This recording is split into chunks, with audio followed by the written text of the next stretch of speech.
De nos jours, beaucoup de personnes ne savent pas que quand tu vas chez quelqu'un, il y a des choses que tu ne peux pas faire. Oui, je vous le dis en vérité. Les gens ont porté leurs problèmes chez des gens. Et les gens sont aussi allés chez des gens porter les problèmes de ceux-là, partis chez eux avec, sans savoir. Alors, sachez que la maison a ses mystères et les gens qui y vivent aussi. Quand tu vas chez une personne ou quand quelqu'un t'invite, tu arrives à l'endroit, ne t'assois pas au bout de la table. Non. Assieds-toi au bord. Et ne fais pas que les pointus de la table soient orientés sur toi. Parce que la table a 4 côtés pointus. Ne fais pas que ta chaise que ce pointu soit orienté sur toi. Tu reçois ainsi toutes les flèches de cette maison et les mauvaises vibrations que sortent de là. Quand tu vas chez quelqu'un, écoute-moi bien, attends que cette personne te demande de t'asseoir avant que tu t'assoies, avant que tu t'asseyes, autant pour moi. Pourquoi? Parce que même si la chaise a été soit piégée, soit gardée des mauvaises vibrations, le fait que le propriétaire de la maison te dit, assieds-toi, il annule le sort de la chose. Et maintenant, quand tu vas t'asseoir, tu balayes du revers de la main. Quand tu vas chez quelqu'un et qu'on sert à manger, ne te sers pas en premier, non. Ne te sers non plus pas en dernier. Sers-toi peut-être après le propriétaire de la maison. Et s'il t'invite, parce qu'il y a des gens qui vont vous poser ce piège, il te dit, non, vas-y, si vous êtes à l'honneur, c'est nous, non. Dis-lui après vous.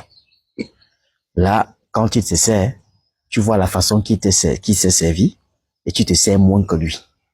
C'est comme ça que ça se passe. Et s'il a pris de nourriture, une quantité, tu prends moins de cette quantité-là. S'il a pris 2 morceaux de viande, tu prends un morceau de viande. C'est comme ça se passe. Quand quelqu'un t'invite dans un restaurant, dans un bar, dans un glacier, je ne sais quoi, quand tu arrives, ne commande pas avant cette personne. Demande à la personne d'abord de commander. Et à partir de sa commande, même si tu prends une commande moins que la personne, égalise le prix de la commande que cette personne a prise. Ne prends pas une commande qui est au-delà de sa commande. Ça, c'est des énergies spirituelles que vous acquérez, que vous perdez également tous les jours, en posant des actions qui permettent à ce que vous ne puissiez pas les conserver. Quand tu vas chez quelqu'un, écoute-moi très bien sur cette partie.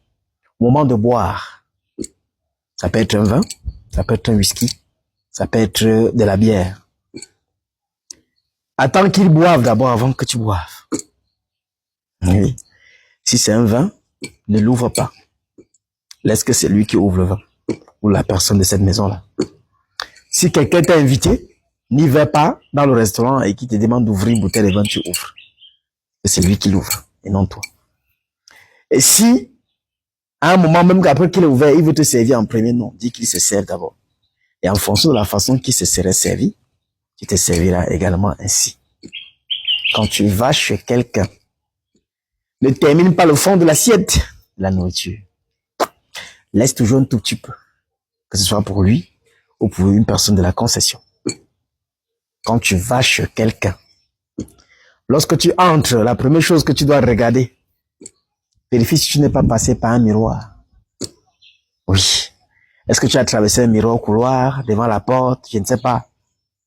Si tu te rends compte que tu es passé dans un miroir, en sortant, écoute très bien, en ressortant de là, tends la paume de main sur le miroir.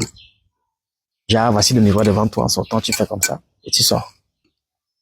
Si cette personne était quelqu'un de maléfique, et qui avait mis un miroir, parce que les miroirs sont les enregistrements d'images. Tu peux passer là, quelqu'un se tient, il voit tout ce qui s'est passé. Beaucoup de personnes ne mettent pas les miroirs chez eux pour se mirer. C'est pour capturer les énergies des personnes qui passent. Même dans des restaurants ou des glaciers ou des marchés où tu passes par un miroir avant d'entrer. Faut faire attention. Mais regardez le monde de la nuit. Quand vous êtes dans un snack, la plupart des snacks, avant d'entrer, vous passez par un miroir. La question est pourquoi est-ce que vous devez passer par un miroir? Vous pensez que c'est pour mirer votre habillement? C'est pour voir comment vous êtes bien habillé, bien sorti? Non. C'est justement pour capturer l'énergie que vous avez. Parce que vous êtes venu vous divertir. Alors, quand vous serez donc content, au fur et à mesure que vous dégagez la joie, il y a une énergie qui se libère de votre corps. Et se stocke dans ce miroir. C'est pour cela que, lorsque tu entres, tu mets la paume de main, qui est signe de blocage. une pomme de main qu'avant de la mettre, tu peux souffler dessus. Car je vous ai parlé du crachat. La salive est une protection. Sur vous, sur vos enfants et même sur vos habits que vous achetez. Soufflez dessus. De deux côtés, vous portez. Quand tu vas chez quelqu'un, reste très calme. Parle moins que lui. Écoute beaucoup. Et réponds. Ne prends pas des conversations, mais réponds. Quand tu vas chez quelqu'un, reste attentif au comportement de ceux que tu as trouvés dans cette maison. Est-ce que ces gens te regardent avec un visage, ça peut être sa femme, ses enfants? Quel est leur regard sur toi? À partir de là, tu peux savoir un secret que la personne qui t'a invité te cache. Quand tu vas chez quelqu'un, respecte tout ce que je viens de te dire. Tu seras à l'abri de beaucoup de choses. Lumnendia, allume ton cerveau. À très bientôt. Merci.